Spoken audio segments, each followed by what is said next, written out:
この電車がこの役に到着しようとした時、この以前は彼が来るのを見て落ち着いていて、一歩も動きませんでした。彼には何の気遣いもなかったので、電車が止まった時、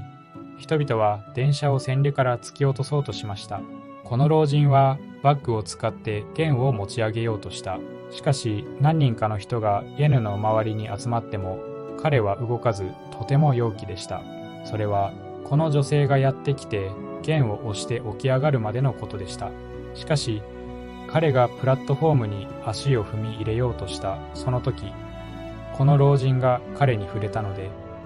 弦は剣路に戻され、状態は悪化しました。でも弦はもう十分遊んだと思って電車が近づいてくるのを見ると、ようやく壁が単調に上がり、街は安堵した。